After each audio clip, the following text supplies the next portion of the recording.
लखीमपुर खीरी से 142 विधानसभा के प्रत्याशी जेपी मिश्रा जी हमारे साथ मौजूद हैं। इनसे हम जानेंगे कौन कौन से मुद्दे हैं, इनके कौन कौन से मुद्दों पर चुनाव लड़ रहे हैं। जी वैसे बताइए कौन कौन से मुद्दे हैं आपके जिन पर चुनाव लड़ रहे हैं। देखो ऐसा है, मैं बता दूं कि मैं खुद पत्रकार हूं और आप सभी सारे लोग पत्रकार हैं। मुझे लगता है आपकी भी खुशी में ही मेरी खुशी है। राज्य मुख्यालय पे पत्रकारों के लिए आवास नीति और उनके स्वास्थ्य की नीति बिल्कुल स्पष्ट रहती है।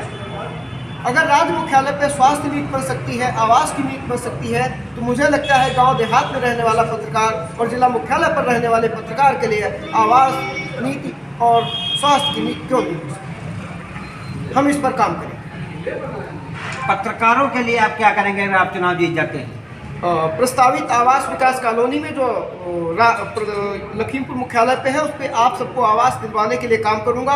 इसके अलावा फ्री होल्ड प्लाट दिलवाने के लिए भी काम करूंगा, जो एक आवास नीति में स्पष्ट रूप से होता है। जैसा कि राज्य मुख्यालय पे नीति है, उसी तरीके की जिला मुख्यालय पे करूंगा। इसके अलावा जो पत्रकार साथी हमारे योग्य हैं और जिनको आवास मिलना चाहिए ग्रामीण क्षेत्रों में, उन्हें भी प्रधानमंत्री या मुख्यमंत्री आवास दिलवाने का काम करूँगा। 5 साल से योगी सरकार रही है, जो कि योगी सरकार ने कहा था कि गड्ढे मुक्त हो जाएगा उत्तर प्रदेश। अभी तक क्या गड्ढे मुक्त हो गए। हमें लगता है शायद इनकी कथनी और करनी में अंतर है। जब जब ये सत्ता में आते हैं तो झूठ ही बोलते हैं। इसके पहले राजनाथ सिंह की सरकार थी, वो भी इसी मुद्दे पे चुनाव लड़ी थी कि गड्ढा मुक्त सड़क देंगे, लेकिन सदैव गड्ढे ही दिखाई पड़ते हैं। और आज भी मैं जहाँ जहाँ गया हूँ, गड्ढों की स्थिति बड़ी खराब है। जहाँ भी मैं बैठा हूँ, नौवा पुल पड़ता है, वहाँ का पुल पिछले 5 साल से बेकार पड़ा हुआ है, 2 भागों में बट गया है, लेकिन इस निकम्मी सरकार ने उसको बनाने का काम नहीं किया है। इसके अलावा MCH हॉस्पिटल बना था, जो करोड़ों की लागत से ऑयल में बना था, लेकिन उसको इस सरकार ने स्टाफ नहीं दिया।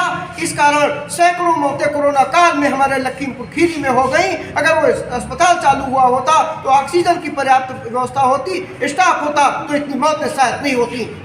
जिस व्यक्ति ने कोरोना काल में अपने लोगों को खोया है, हमें लगता है वो इनकी छाती पर चढ़ करके दूसरे का बटन दबाएगा, हंसिया बाली का बटन दबाएगा और जेपी मिश्रा को इस विधानसभा में अपना विधायक चुनने का काम करेगा। आवारा पशु जो घूम रहे हैं, इनके बारे में क्या कहेंगे आप। मुझे लगता है बड़ी विडंबना है। राज्य गौ सेवा आयोग भी इनका बना हुआ है। इसके अलावा इनकी नीति भी बड़ी स्पष्ट रहती है। जिसको एक गौ माता कहते थे, जिसका गौमूत्र पीते थे, उसको आज आवारा पशु कह रहे हैं। हमें लगता है ये गाय जो आज दर दर भटक रही है, इसका इनको श्राप लगेगा।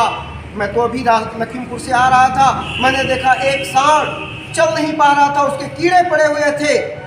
लेकिन इस सरकार ने उन पशुओं के लिए उन बेसहारा गाय को इन्होंने छोड़ दिया है, जिसको एक माँ कहते थे। क्या कोई अपनी माँ को भी आवारा छोड़ता है या उसको आवारा कहता है। मुझे लगता है इस सरकार को श्राप बहुत जल्दी लगेगा और बेसहारा जिसको कहा जा रहा है, वो बहुत जल्दी आश्रय में हो जाएगी और इनको इसका कष्ट आने वाले समय में भुगतना पड़ेगा। लखीमपुर विधानसभा में एक गौशाला पड़ता है भनवापुर गौतारा में, जिसमें गायों को मौतें हो रही, बराबर मौतें होने के बावजूद उनको खेतों में डाल दिया जाता है। उनको क्या कहें, कुत्ते नोच नोच कर खा रहे हैं। मुझे लगता है ये जो भी विभाग है उसकी बड़ी लापरवाही है और कहीं नहीं कहीं बजट का अभाव है। मुझे लगता है जो ये सरकार कह रही थी कि हम गौशाला खोलेंगे, उसमें निराश्रित गौवंशों को पालेंगे, लेकिन हमें लगता है निराश्रित गौवंश इधर उधर टहल रहे हैं। और मेरी जहाँ तक जानकारी में है, 30 रुपये प्रतिदिन के हिसाब से एक गाय को दिया जा रहा है। भूसा 17 से 20 रुपये में हो गया है, जिसका कोई बजट नहीं। क्या 2 किलो भूसे में गाय जिंदा रह सकती है। हम आपके चैनल के माध्यम से सरकार से कहना चाहते हैं, अगर आप निराश्रित गौवंश गौ आश्रय स्थल में जो पशुओं आपने बंद कर रखे हैं, उनकी कम से कम इस चुनावी वर्ष में ही अच्छी सेवा कर लिए होते। क्या 2.5 किलो में आप किसी जानवर को जिंदा रख सकते हैं। आप नकहा जिला आए हैं इसमें दौरा करने के लिए, किस किस गांव गए हैं आप। मैंने तमाम गांवों का दौरा किया है। नकहा गया हूँ, सैदीपुर हरैया गया हूँ। इसके अलावा मैं